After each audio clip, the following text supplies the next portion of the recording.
All right, install diversity enhancers. Well, first we're going to talk about what they are. Live as if you were to die tomorrow, learn as if you were to live forever. Mahatma Gandhi. This unit requires the ability to recognize diversity enhancers used in marine construction, prepare and install them, and review and report on their installation. This unit requires fundamental knowledge and skills on safety needed to take part in diversity enhancing projects. As always, we're thinking about safety on projects. The unit applies to individuals who apply a broad range of knowledge and skills as they work as part of a team in marine restoration projects. Reading and applying instructions for installation of diversity enhancer, selecting and using appropriate tools and materials, transporting of the unit, attaching and securing diversity enhancer unit at location, documenting and reported on at least one installation outcome, followed safety procedures relevant to the task. Basically, we're going to cover the goals and functions of diversity enhancers, different types of diversity enhancers, different locations for them, installation of different types, different environments, projects, tools and materials needed to carry out the installation, reading and following of installation plans, reporting and documenting methodology. So we're going to cover diversity enhancers, the types, functions, artificial reefs, seawalls, permits for installation, transport and setup, and report and review.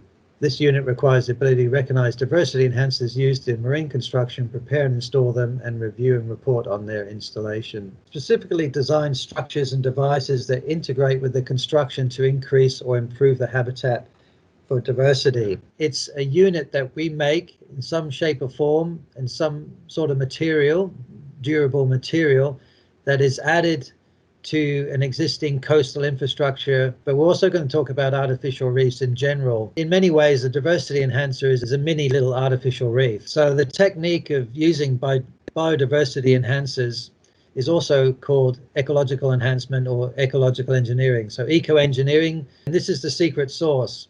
It's all about protective space. So this is really understanding how an animal thinks and what's driving an animal.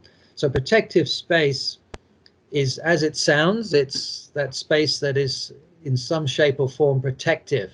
Here's some examples. I don't know how clearly they show up on the screen there, but in the top right, got a little blenny that's hiding in a hole that was made in a habitat tile, which we'll see some photos of.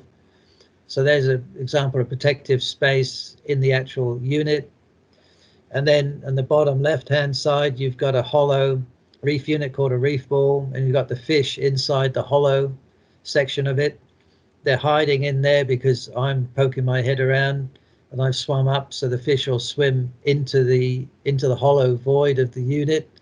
And that's something to be aware of as a diver. You're influencing fish behavior quite a bit.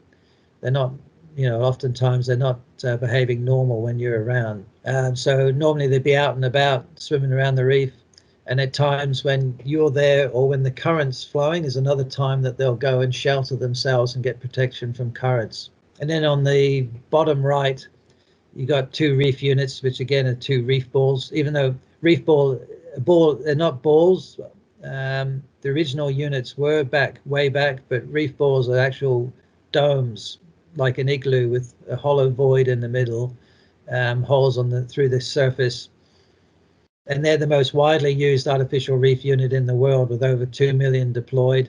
I'm the Australian contractor for reef balls since '97. Made over 4,000 in Australia.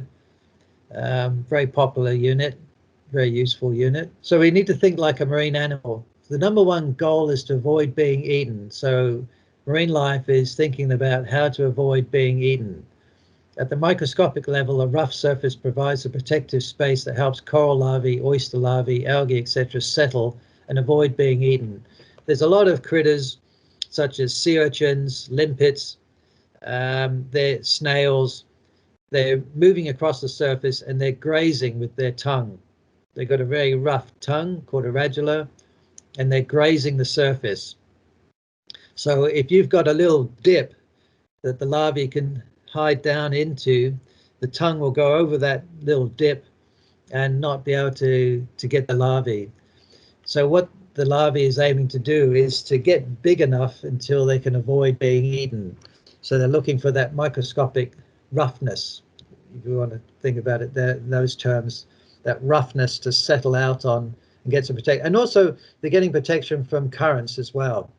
So if the current is really ripping over the surface, that's going to be really hard to hold on to. So they're also looking for shelter from currents. The next goal is to obtain food. Protective space variation increases diversity and abundance of food items growing or inhabiting the reef, and protective space allows some species to hide and ambush prey. 4 different types of protective space that you have. Generally, the greater the biodiversity of species that you're going to have inhabiting your reef.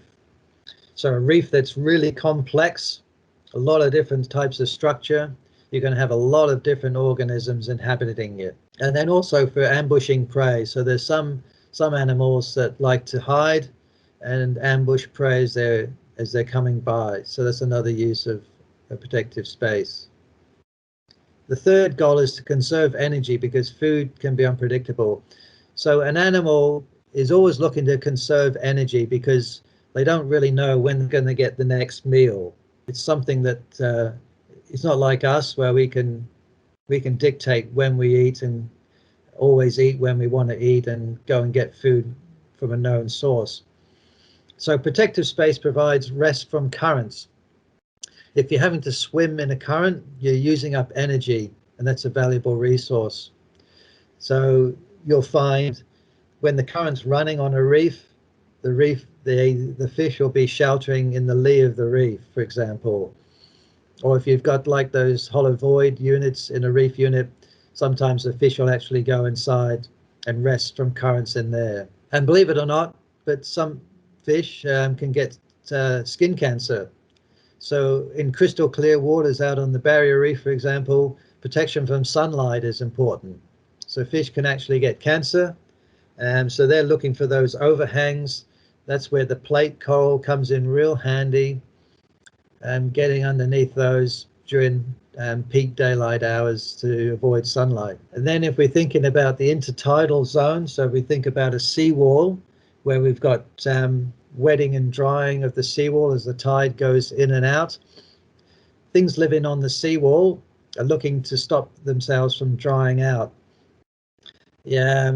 One thing we noticed here in Port Phillip Bay a lot of is the mussels on the side of the jetty that doesn't get a lot of sunlight. So depending on which way the sun's moving, the mussels tend to be on the other side, so they're not getting as much sunlight during peak hours. So they're trying to not dry out as much. And on a seawall, which we'll be talking about, it generally tends to be flat. There isn't a lot of protection from sunlight and drying out. And that's where we're going to be talking about enhancing that and increasing protective space to stop the drying out, retaining water, or at least a higher humidity. Fourth goal is to reproduce. So protective space provides suitable refuge for egg laying, if the animal does that, larval settlement, and increased abundance of potential mates. Got more fish or more other animals inhabiting the reef, you've got a better chance of finding a mate. So there's some of the four drivers in the thinking of a marine animal regarding protective space. So the trick to good enhancer design, when designing diversity enhancers, look at every I've already said that, surface, straight line, corner, and space, and see if you can add more protective space somehow. And this may be at the micro to the macro scale. So that's where we're actually looking at the space between diversity enhancers as well, not just what's happening on the actual individual enhancer.